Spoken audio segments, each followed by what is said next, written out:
have discovered something incredible as of late. Some may say life-changing, even. I'm not sure if you've heard of a little something called the WWE. But it changed my fucking life. I knew wrestling was a thing, but I did not grow up with wrestling. I didn't grow up with any sports at all. No football, no soccer, nothing. It was a very non-sports household. It wasn't on the TV. We didn't play sports, nothing. So the only thing I knew about wrestling, and especially WWE, was that it was fake. In high school, I actually had an ex-boyfriend that got really into UFC, and so I had been watching that, and that made sense to me. I was like, okay, they are hitting each other, they're kicking each other, they're wrestling, they're doing all this stuff. Like, that's real, right? But very recently, I had a friend that wanted to have a viewing party for Wrestlemania 40, and so we went over because it sounded like a good time, and my entire viewpoint has changed. It finally clicked with me that wrestling is a soap opera with violence. It's funny because I actually filmed this next part before filming this, and I have since started editing and doing a whole lot of like pulling videos, and I had to look up some stuff in order to get the clips. And so I've like learned more about WWE by making this video than I did when I filmed that initially.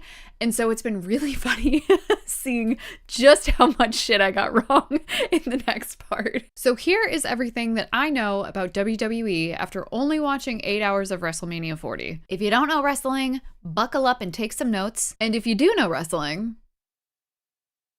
I'm so sorry. Before we get into this video though, I do feel like I'm kind of underdressed, so give me a second.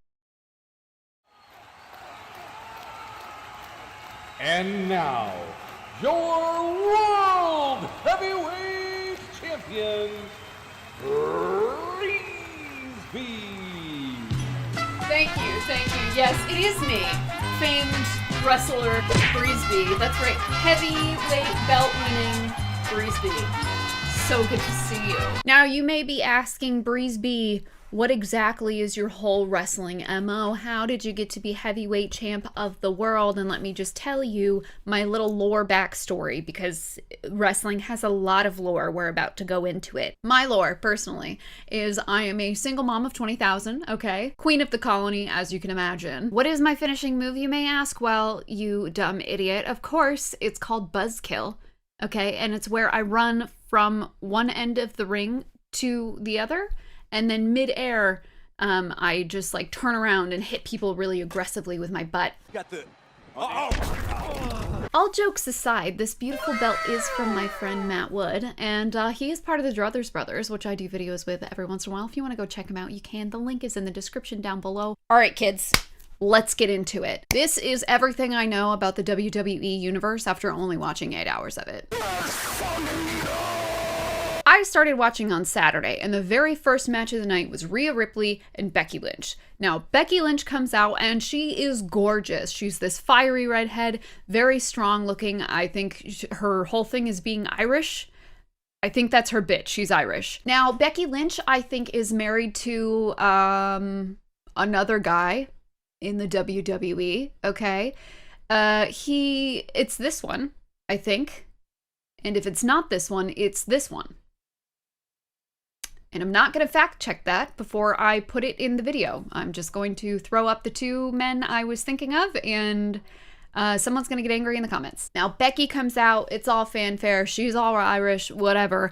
But then the moment comes where I start to think I love wrestling. I'm just going to give you the experience that I had. Here's a little highlight.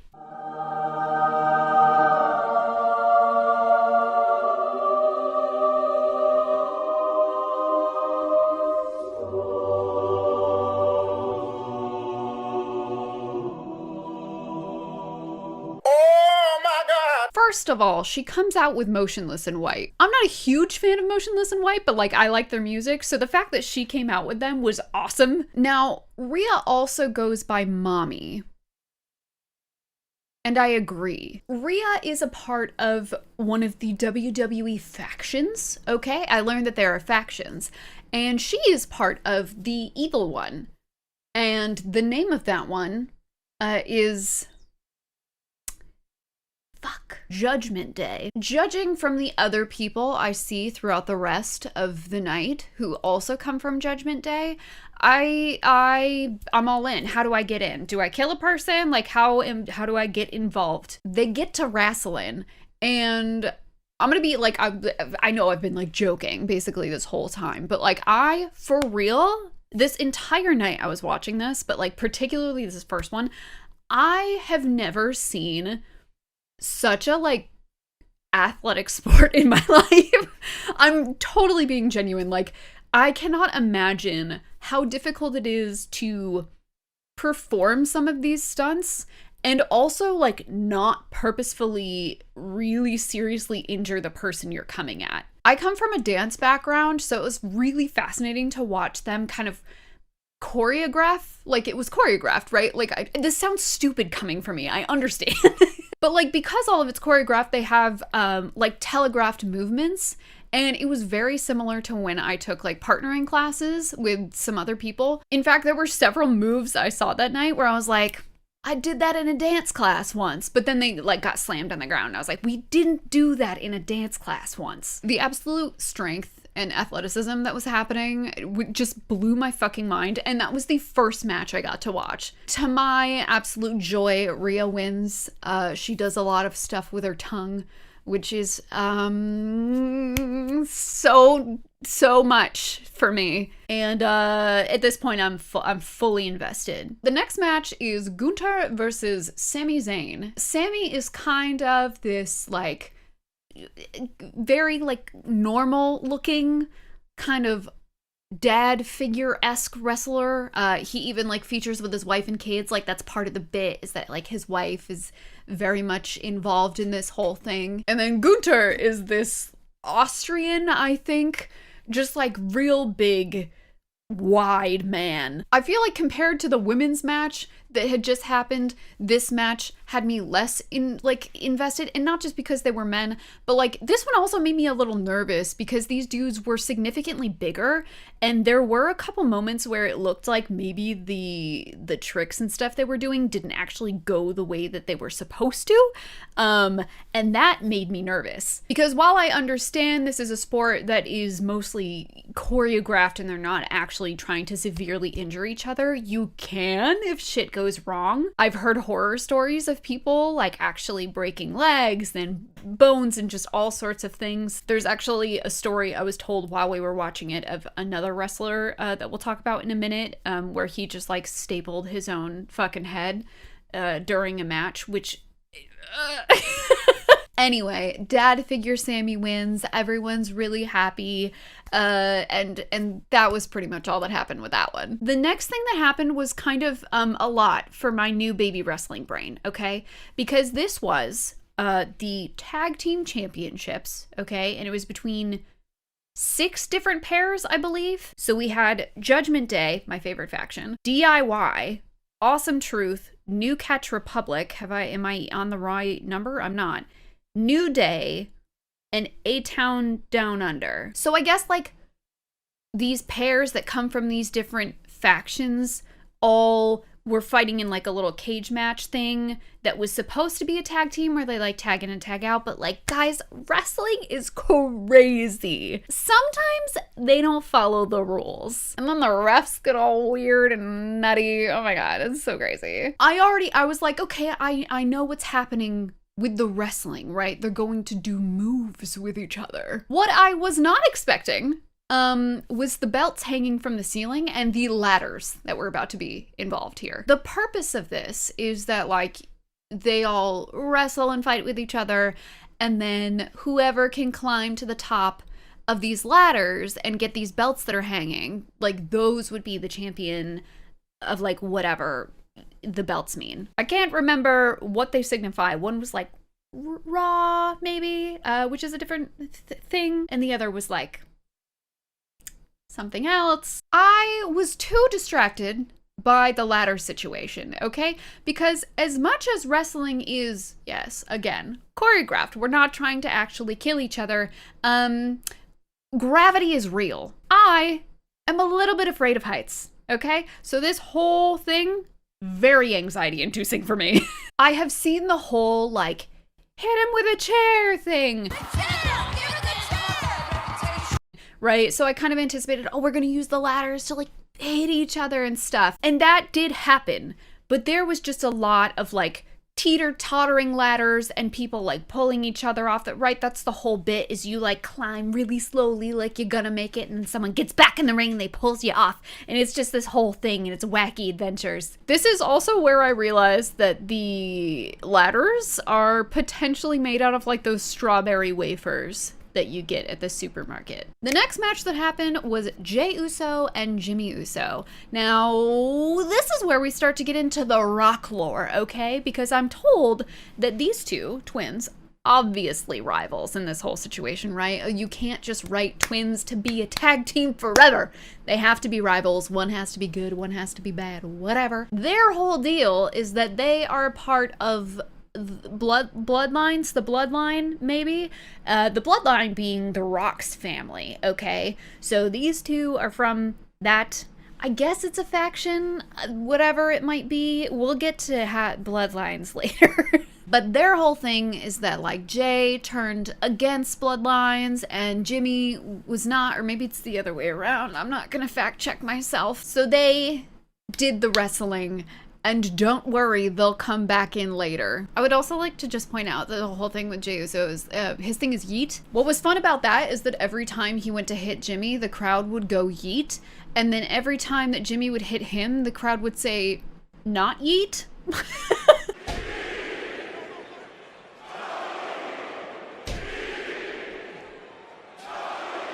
Or maybe it was no yeet, I don't know. This match was fine. I was like, ooh, more men wrestling. Where are the women? And then I got my fucking wish, because the next match was, I'm reading this off a script because I won't remember, Bianca Belair, Jade Cargill, and Naomi versus Asuka, Kairi,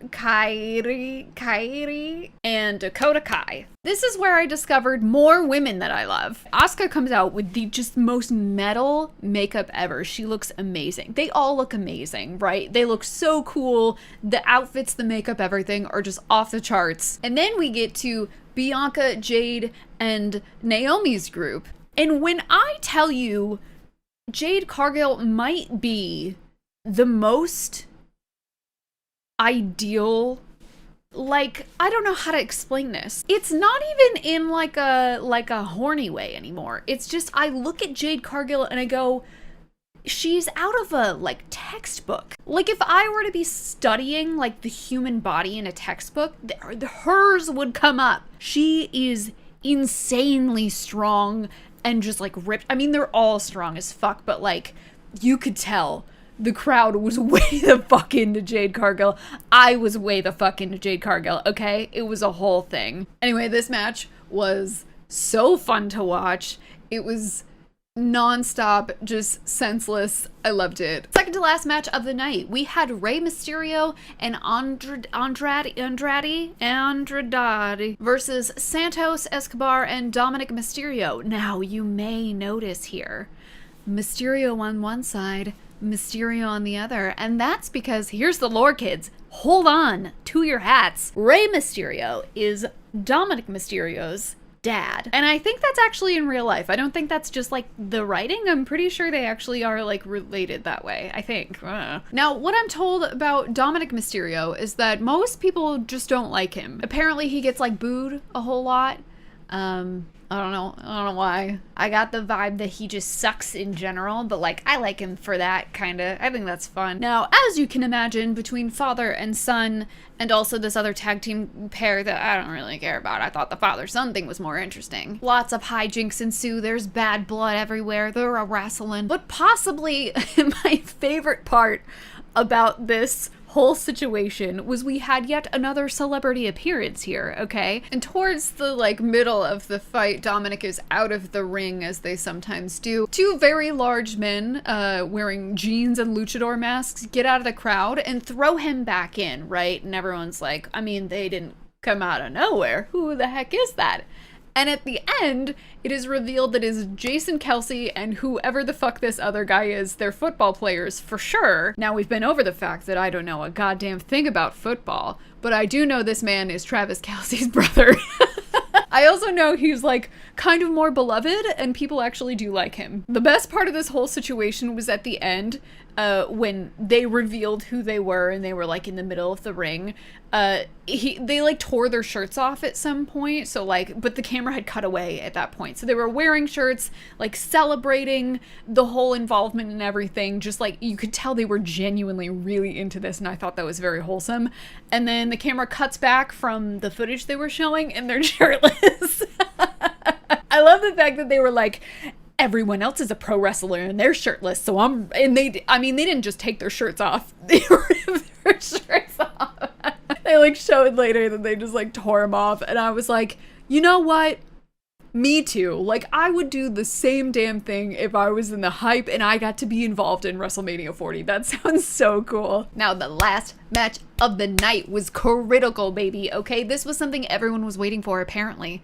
And I didn't know everyone was waiting for it until I got to this party we were watching at. So I knew The Rock had been a wrestler and had been a huge part of the wrestling universe for a very long time, but I didn't know that this was his first fight back in like 8 years or something.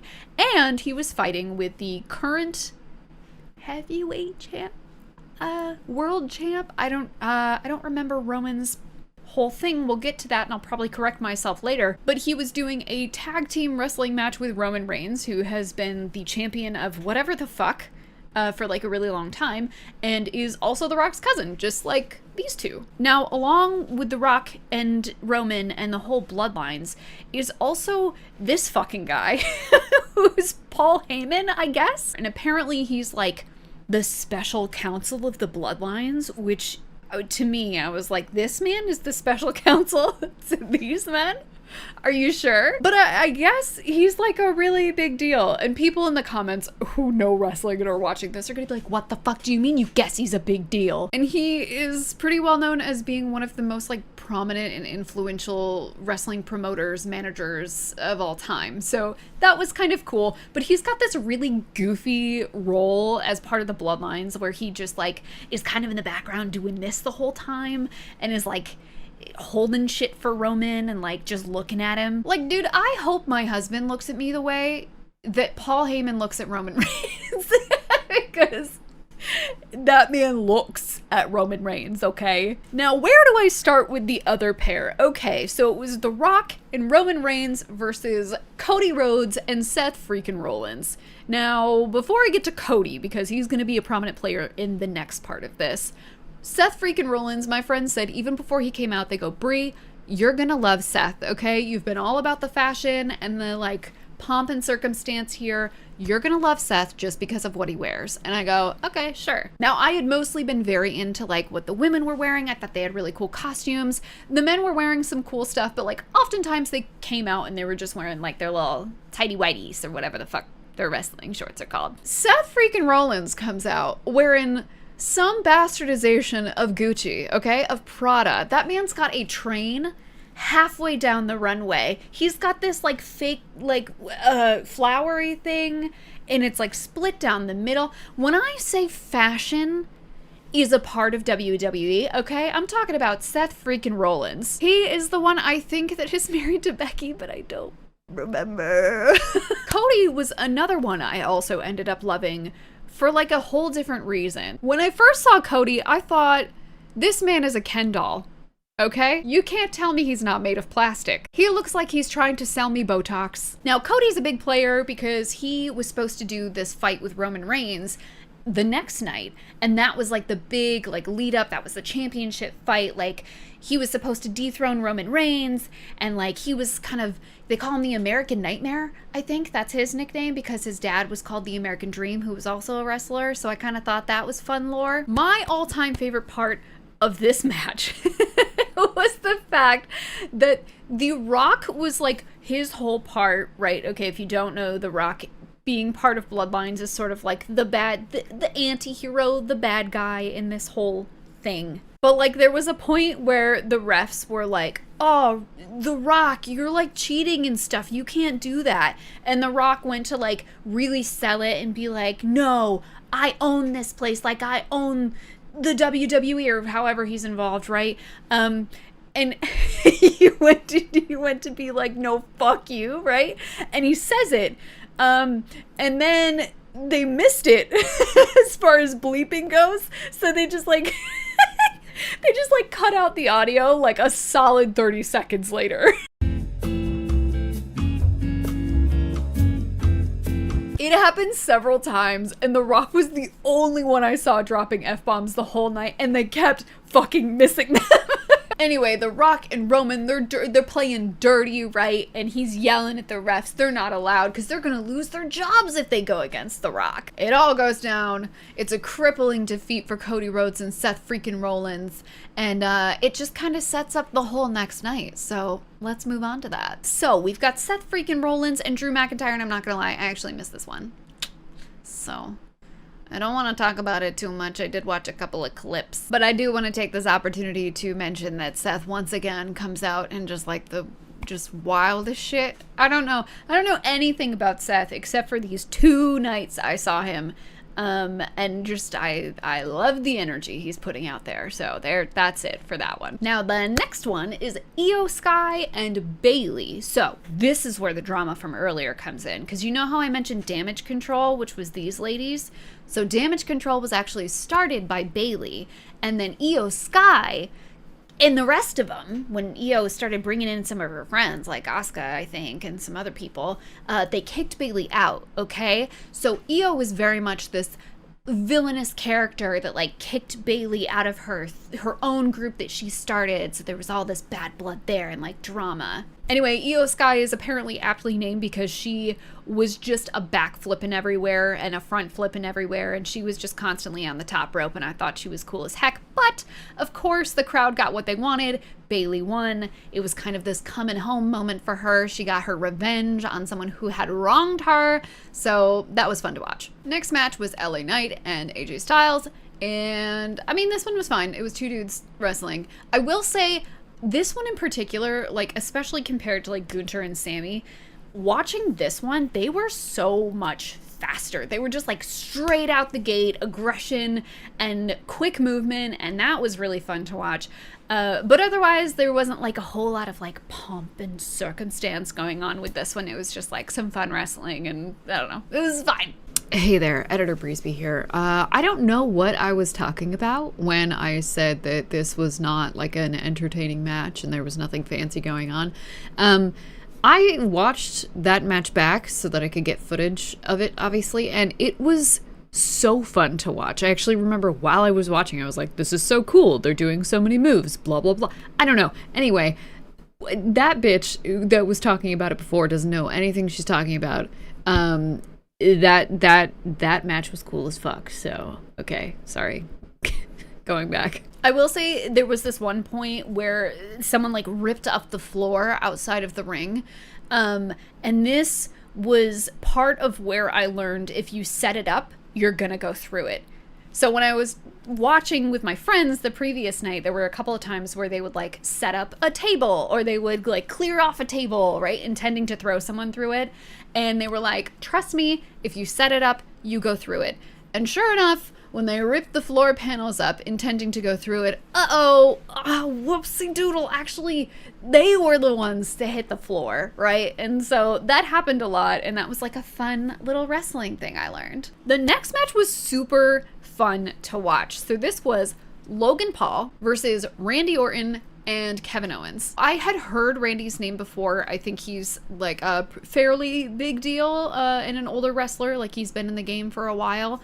And Kevin Owens, I didn't really know, but like he was there too also. Now say what you want about Logan Paul, but like when it comes to something like wrestling, you can't half-ass this, okay? So like as much as you'd love to say, oh, Logan Paul, you know, he's just kind of like in it, like he's not actually taking it seriously. Like you can't not fucking take wrestling seriously, okay? And the best part about Logan Paul, and the fact that he has been such like this influencer villain for such a long time, is he's such an easy character to write. You've got this young guy that like a lot of older wrestling fans already hate because he's young. He's this young rich kid that doesn't know he doesn't have morals, and he did that one thing one time and whatever.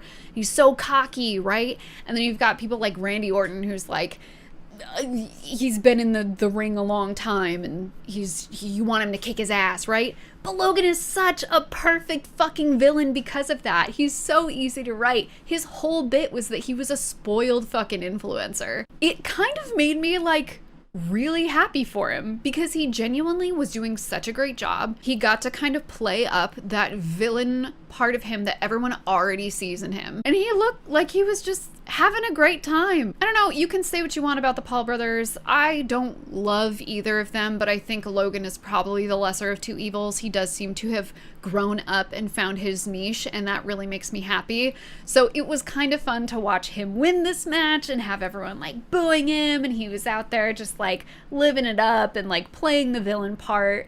And the man's getting paid, so what are you gonna say about that? I'm looking at my list here, and the next match is apparently the Pride versus the Final Testament 6-man tag team Philadelphia street fight. I don't remember watching this one. I just like tried to look it up and I was like, did I watch this? I don't remember. So like, I guess we're skipping that one for the video.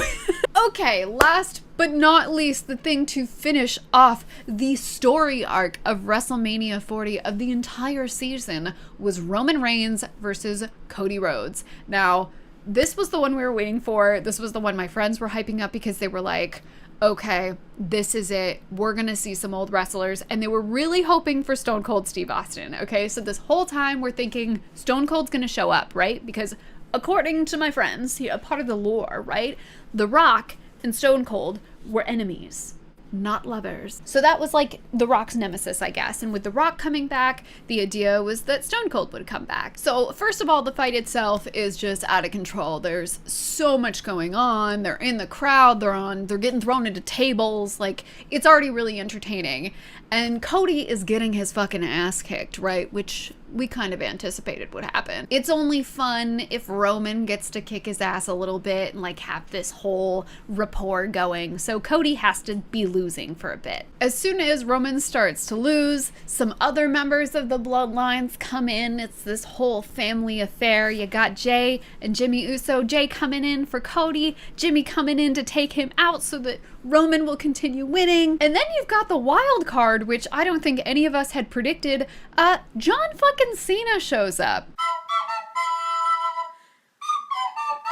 So John comes in, all right, and then The Rock comes in to break it all up because The Rock will not stand to see the Bloodlines lose. And just as it looks like it's going very poorly, right? The Rock is here, he's standing over everyone, and he's like, oh, Roman's gonna win, it's gonna be the best. Suddenly the lights go out. Now, even I recognized that this was going to be a big deal. And I didn't know if it was going to be Stone Cold Steve Austin, like my friends had kind of set it up to be, but it just so happened to be another wrestler that I recognized the name of, and it was The Undertaker. Now, even as somebody who does not know anything about wrestling, and this is literally like my third technical time watching it, like watching the lights go out, the lights come back on, and The Undertaker just slammed The Rock into the mat, and then the lights go back off and they've just disappeared. That was the best, just like, entertainment theater I've ever experienced. I was sitting on the couch with my husband screaming, like we were both yelling, and like I shouldn't be yelling. I've been watching this for a very short amount of time, so like it was very cool to watch. Anyway, the match continues. The story arc finishes as Cody Rhodes becomes the next world champion and Roman Reigns is finally defeated. It was actually very wholesome. There were a lot of cuts of like Cody going around and hugging people, and there were some people that were genuinely crying.